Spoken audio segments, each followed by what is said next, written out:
Wolverine နဲ့ Honey Badger တိုက်ပွဲရဲ့နောက်ဆက်တွဲကြရဲ့အားလုံးပဲမင်္ဂလာပါကျွန်တော်တို့ရဲ့အရင်ဗီဒီယိုမှာ Wolverine နဲ့ Honey Badger တို့တိုက်ပွဲအကြောင်းပြောပြခဲ့တာကိုပရိသတ်တွေတော်တော်လေးစိတ်ဝင်စားကြတာတွေ့ရပါတယ်ဒါပေမဲ့သူတို့တကယ်ချတာမြင်ကျင်တယ်ဆိုတဲ့သူတွေရှိသလိုတချို့ကလည်းဒါကဖြစ်နိုင်လို့လားလို့မေးခွန်းထုတ်ကြပါတယ်အဖြစ်ကိုရိုးရိုးသားသားပြောရရင်တော့သူတို့နှစ်ကောင်ရင်ဆိုင်တွေ့ပြီးဖေထိုင်မေးရောက်ဖိုက်ကြဖို့ကမလွယ်လာပါဘူးဒီနေ့မှာတော့ဒီမာယူရဲ့နှစ်ကောင်ဟာလက်တွေမှာဘာကြောင့်စုံမမလွယ်တာလဲဒါပေမဲ့သူတို့ကဘာကြောင့်တူညီတဲ့ဂိုင်းစတာတွေဖြစ်နေရလဲဆိုတာကိုအသေးစိတ်ထပ်လောင်းရှင်းပြပေးသွားမှာပါပရိသတ်တွေအဓိကတည်ထားရမှာကသူတို့နှစ်ကောင်ဟာကမ္ဘာမြေပုံရဲ့ဆန့်ကျင်ဘက်အစွန်းတွေမှာနေထိုင်ကြတာကြောင့်ပါပဲ Wolverine တွေကအာတိတ်စဝိုင်းနဲ့နေတဲ့မြောက်အမေရိကဥရောပမြောက်ပိုင်းနဲ့ဆိုက်ဘေးရီးယားလိုအရန်အေးတဲ့နှင်းတောတွေမှာပဲနေထိုင်ကြပါတယ်။ Honey Badger တွေကြတော့အာဖရိကရဲ့ပူပြင်းတဲ့ဆာဗာနာလွင်ပြင်တွေနဲ့အာရှတိုက်ရဲ့ပူနွေးတဲ့တောအုပ်တွေမှာကျက်စားကြတာပါ။တစ်ကောင်ကရေခဲမဲ့အောက်မှာပြုံးဝေးပြီးနောက်တစ်ကောင်ကတော့အပူပိုင်းမှာအခြေချတာဖြစ်လို့လက်တွေကဘာမှာသူတို့နှစ်ကောင်လမ်းဆုံဖို့ဆိုတာလုံးဝမဖြစ်နိုင်တော့ပါပဲ။လူတွေကသူတို့ကိုတကူးတကဖမ်းပြီးပွဲတီပေးရင်တော့သူတို့ချတဲ့ပွဲကိုကြည်ဝင်ကြမှာပါ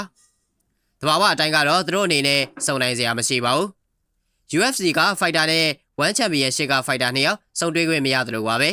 ။ဒီနေရာမှာသူတို့စွမ်းရည်တွေကိုလည်းနည်းနည်းထပ်နှွေးပေးခြင်းပါတယ်။ Wolverine ဆိုတာအကောင်သေးပေမဲ့သူ့ရဲ့စွမ်းဆောင်ရည်ကတကယ်ကိုအမခံပါ။အလေးချိန်ပေါင်80နီးပါးရှိပြီးကြွက်သားတူကအရန်တောင်တင်ပါတယ်။သူ့ထက်9ဆလောက်ကြီးတဲ့ဝက်ဝင်နေစီကနေအစာကိုအတင်းလူယူရဲသလိုသူ့ထက်အစာမတန်ကြီးတဲ့တမင်တွေကိုတော့အမဲလိုက်နိုင်တဲ့အဆင့်မြင့်မုတ်ဆိုးဆိုရင်လည်းမမှားပါဘူး။သူတို့မှာအေးခဲနေတဲ့အရိုးတွေကိုတော့အမုတ်ဖြစ်အောင်ဝါနိုင်တဲ့အယိုးကျိတ်ဆက်မေယိုနဲ့ဓမြောက်လိုလက်သေးတွေရှိပါတယ်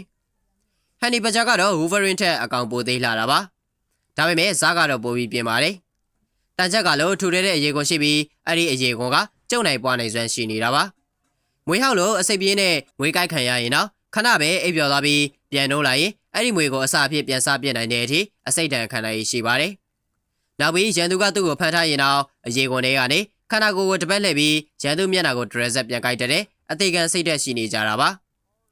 ကျွန်တော်တို့ဗီဒီယိုထဲမှာသူတို့ကိုပွဲတီပေးရတာကသူတို့ဟာတရိတ်ဆန်လောကရဲ့ဇယိုက်တူမိုင်းရွဲတွေဖြစ်လို့ပါ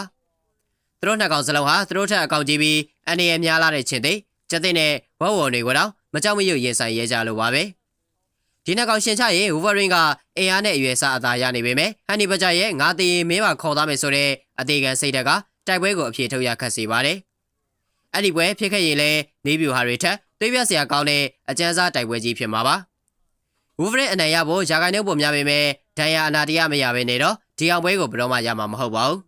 ဒါကြောင့်ဒီနှစ်ကောင်ရဲ့တိုက်ပွဲဟာလက်တွေ့မှာမရှိနိုင်ပေမဲ့သူတို့ရဲ့ထိုးကြတဲ့သဘာဝတွေကတော့ကျွန်တော်တို့ကိုအမြဲတမ်းအံ့ဩစေမှာပါဒီလိုဇယိုက်တူတရိတ်ဆန်တွေရဲ့လက်ဝက်ချက်တွေကိုထပ်သိကျင်သေးရင် like and subscribe လုပ်ထားဖို့မမေ့ရတဲ့အောင်